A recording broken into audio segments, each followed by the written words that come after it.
आपने हमको 5 वर्ष की उम्र में मंत्र दिया था, तब तो हम कुछ अच्छे खासे थे। उसके बाद बड़े हुए, ब्याह हुआ, बीबी आई, बच्चे हुए, नाती हुए, पोते हुए, मर गए। ये कहां गया आपका मंत्र?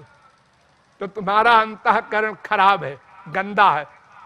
तो गुरुजी आपका दिमाग तो सही है, आपने क्यों दिया मंत्र? हमारा अंतःकरण देख लेते कि ये शुद्ध नहीं है, इसमें हम मंत्र नहीं देंगे। कोई भी लॉ पढ़ने जाएगा तो ग्रेजुएट होगा, तभी तो सर्टिफिकेट दिखाएगा तो पढ़ेगा। तो अंतःकरण शुद्धि हो जाने के बाद गुरु दीक्षा देता है, ये नियम है। तब तक हम अपने मन से किसी को गुरु मान लें और उसकी बताई साधना करें, प्रैक्टिकल, रोकर आंसू बहावें, और जब अंतःकरण शुद्ध हो जाए, 1 दिन में, 1 महीने में, 1 साल में, 1 जन्म में, 1000 जन्म में, तब गुरु दीक्षा देगा। आपने अपने घर में कोई तार की फिटिंग की नहीं, कहीं कोई तार नहीं, कहीं बल्ब नहीं, कहीं पंखा नहीं, और पावर हाउस से कहते हैं हमको कनेक्शन दे दो। पावर हाउस का आदमी आता है, कहता है कहां दे दे? आपकी खोपड़ी में।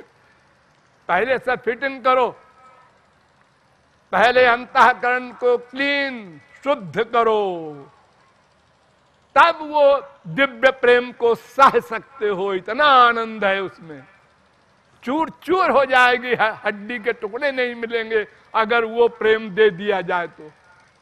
और कौन पागल देगा बिना पात्र बनाए? तो जब रोकर आंसू बहाकर साधना करते करते आपका अंतःकरण शुद्ध हो जाएगा, वो भक्ति। सारी गीता क्या है? गीता में अर्जुन पहले अध्याय में कहता है, महाराज मैं इन सब को मारूंगा, पाप होगा, नरक मिलेगा, मैं नहीं युद्ध करता। तो भगवान ने कहा, बेवकूफ बनाया कि हतो वा प्राप्स्यसि स्वर्गम जित्वा वा भोक्ष्यसे महीम। दूसरे अध्याय का 37वां श्लोक।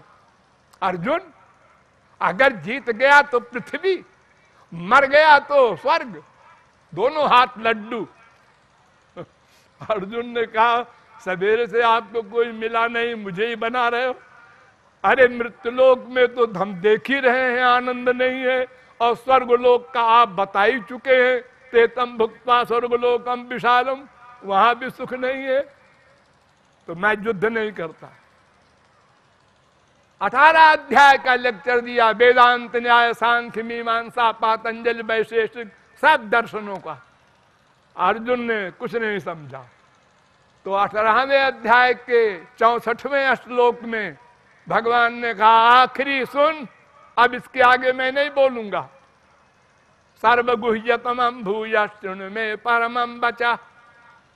प्राइवेट में प्राइवेट में प्राइवेट, सब प्राइवेटों में प्राइवेट। अरे अर्जुन अब होशियार हो गया कि भाई ये क्या बात आप बोलने जा रहे हैं। तो उन्होंने कहा, मन मना भो मत भक्तो मद्याजी माम नमस्कुर, केवल मेरी भक्ति कर और कुछ ना पढ़, ना सुन, ना सोच, ना कर। 18वें अध्याय का 65वां श्लोक। अर्जुन के दिमाग में तो एक रोग है बस कि पाप लगेगा।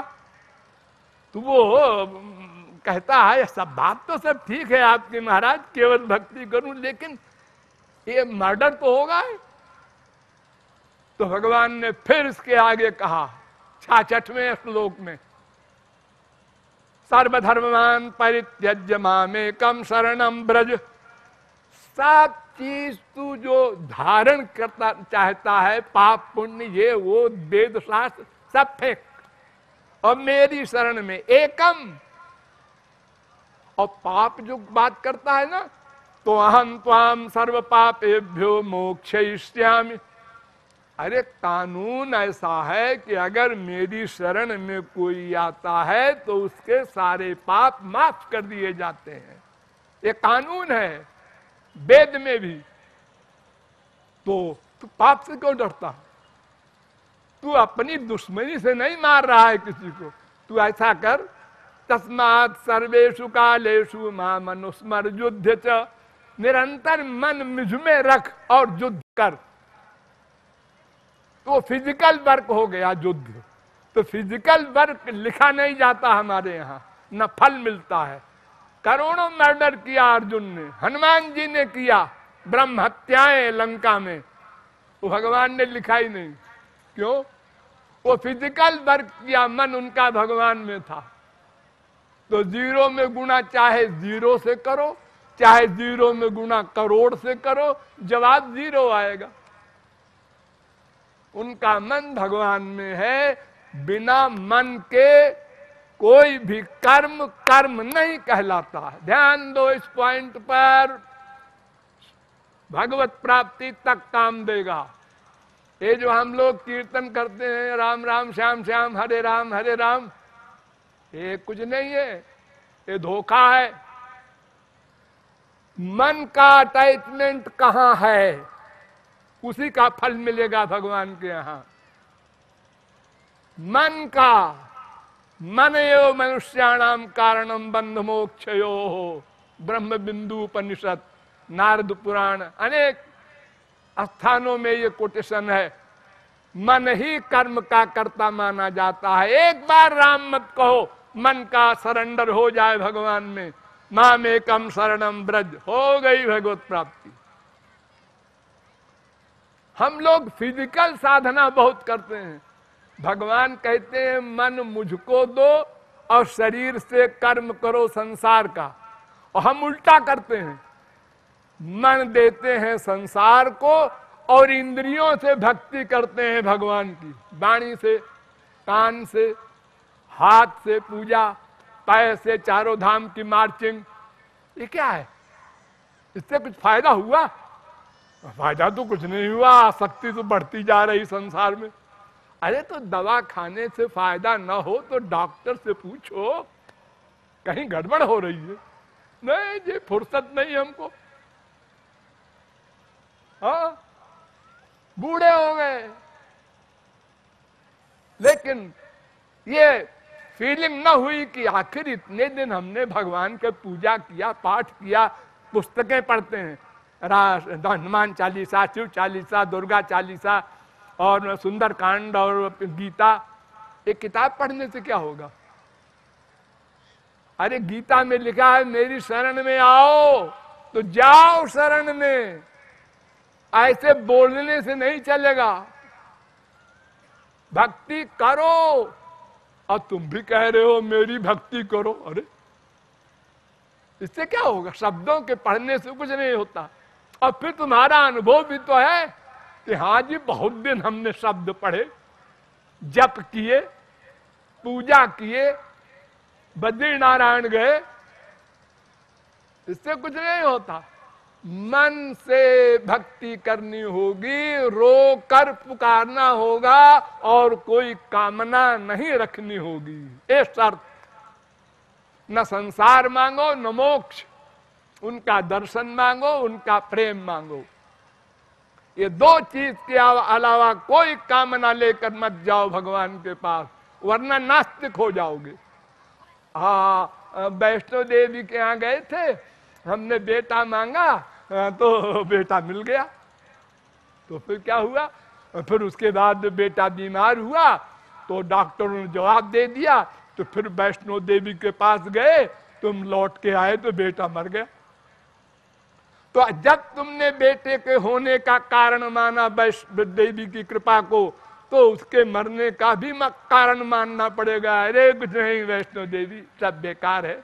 उसके 7 लड़के थे हमारे पड़ोसी के, 8वां हो गया, हमारे एक का ही था, मर गया। क्या देवी देवी देवता होते हैं, कुछ नहीं। इसलिए संसार भगवान से क्यों मांगते हो? अरे इतना संसार अनंत जन्म में भोगा, कति नाम सुता न लालिता। अनंत माँ बनाए, बाप बनाए, बीबी बनाए, पति बनाए, बेटा बेटी बनाए, अनंत बार स्वर्ग गए, सब सुख भोगा, पेट नहीं भरा, फिर वही मांग रहे हो। अरे देखो, एक बार भगवान ने, नारायण भगवान ने लक्ष्मी से कहा, आओ तुमको एक मजाक बताऊं। उन्होंने कहा क्या मजाक है? आओ। स्वर्ग गए इंद्र के यहां। इंद्र खड़ा हो गया, जय हो जय हो। अरे महाराज आप पधारे? हाँ, हमने कहा जरा देखा मैं, घूम आवे। अच्छा, बर मांगो बेटा। तो इंद्र ने कहा बर मांगू? हाँ। तो महाराज मुझे ऐसी लड़की दीजिए सुंदर, जैसी दुनिया में कोई न हो। तो भगवान लक्ष्मी की तरफ देख के मुस्कुराए और कहा अच्छा ठीक है। रे योग माया से करोड़ लड़की खड़ी कर दी और कहा एक चुन ले। उसने पहली लड़की देखा और कहा इसी को। अरे सब देख ले, क्या जल्दी है? नहीं नहीं महाराज, बस ये पहली वाली। उर्वशी नाम सुना होगा आप लोगों ने। ले गया, भगवान भी चले गए मुस्कुरा के अपने लोक को, और लेके गया गुरु के पास, बृहस्पति के पास। बृहस्पति ने कहा नई लड़की कौन है रे? गुरुजी वो भगवान आए थे, तो उन्होंने कहा बर मांगो, तो हमने ये मांगा। अरे बेवकूफ, यही मांगना था भगवान से। भगवान से भगवान का सामान मांगता। ये सामान तो तुझको अनंत जन्म मिल चुका। हमारे गुरु का नाम भी अपने तूने बदनाम कर दिया। अब क्या होगा? चले गए भगवान। तो ये संसार की कामना ने तो हमारा अनंत जन्म बिगाड़ा। छोड़ो इसको, नहीं मांगना है। दुख मिले भोग लो, भगवान से नहीं कहना है, किसी देवी देवता से नहीं कहना है। केवल राधा कृष्ण की उपासना करो, नंबर 1।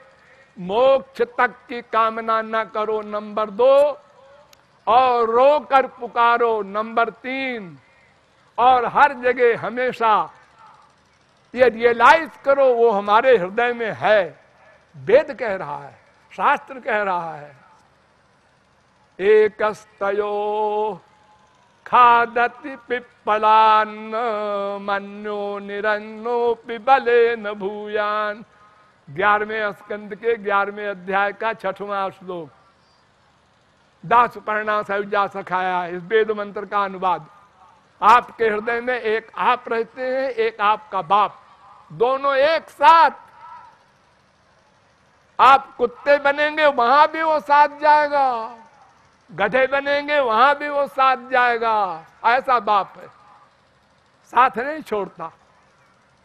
ये बात हर समय हर जगह रियलाइज करो, तब आप आस्तिक कहलाएंगे। आस्तिक। हम भगवान को मानते हैं, मानते हो? हाँ, तुम्हारे हृदय में रहते हैं। ये वेद में, अरे वेद क्या जी, गधा भी जानता है घट घट में राम रहते हैं। अच्छा अच्छा, तो तुम उसको रियलाइज करते हो? हाँ हाँ मानते हैं। तो क्यों जी? जब तुम कोई प्राइवेट बात सोचते हो तो उस समय ये फीलिंग होती है वो नोट कर रहा है, ये तो नहीं होती, भूल जाते। तो फिर क्या मानते हो? जैसे अपने आप को सदा सर्वत्र रियलाइज करते हो, ऐसे ही अपने बाप को सदा सर्वत्र महसूस करो। बार बार सोचो अंदर है, फिर काम करो आधा घंटा, फिर हाँ अंदर बैठे हैं, फिर काम करो, हाँ अंदर बैठे हैं, नोट कर रहे हैं। तो आप उस आधा घंटे में कोई गड़बड़ नहीं कर पाएंगे फिर, क्योंकि आपको याद आ जाएगी, वो नोट कर लेंगे, दंड मिलेगा।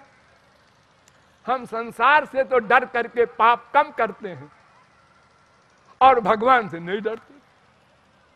चोरी चोरी सोचते हैं, प्लानिंग करते हैं। अरे आप जो प्लानिंग करते हैं ना मन से, वही नोट करते हैं भगवान, क्रिया नोट नहीं करते। केवल मन का चिंतन नोट करते हैं भगवान, उसी का फल देते हैं, उसी को कर्म कहा जाता है। तो भक्ति अत्यंत सरल है। कहूँ भक्ति पथ कवन प्रयासा, योग न जप तप मख उपवासा। कुछ नहीं है। कोत प्रयासो सुर बालका हरे, रूपासने स्वे हृदय छिद्रवत सता। प्रहलाद ने कहा था क्या प्रयास है भक्ति में, वो तो अंदर बैठा है, बुलाना नहीं है कहीं से उसको।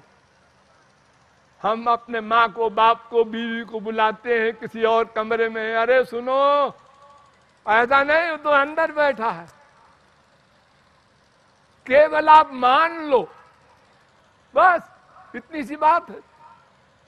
आप मानते नहीं है, आपको डाउट है, विश्वास नहीं है।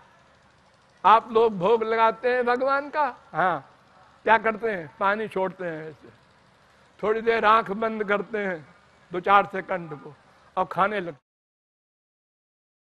ये क्या कर रहे हैं, भोग लगाया था, क्या मतलब, भगवान तुम आके पहले खाओ तब मैं प्रसाद खाऊंगा।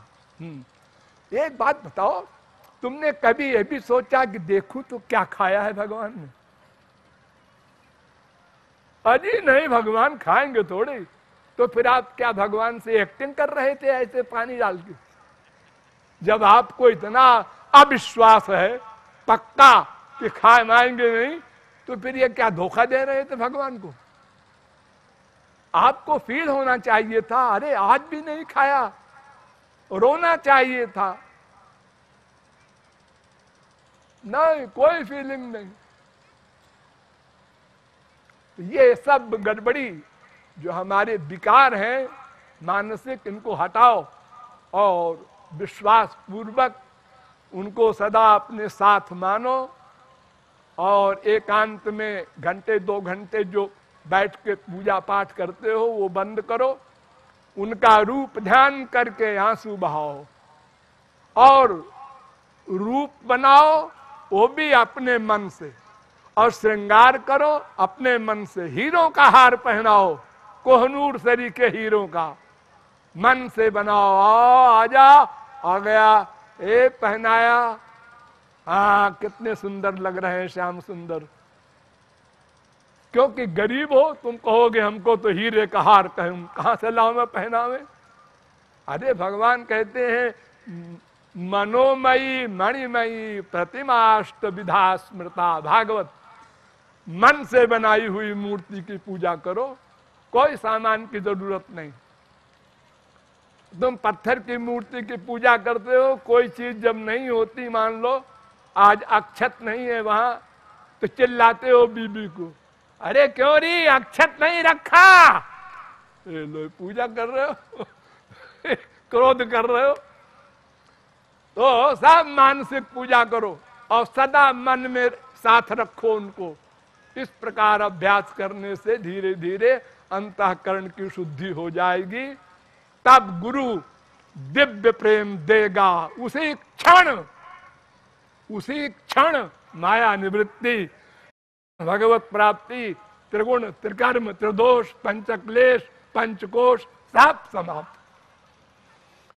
और जो लक्ष्य है हमारा, सदा को दुख चला जाए, सदा को आनंद मिले और अनंत मात्रा का आनंद मिले, अनंत काल के लिए मिले और प्रतिक्षण वर्धमानम ऐसा आनंद मिले, ये प्राप्ति असंभव नहीं, लेकिन ठीक ठीक साधना करने से मिलेगी।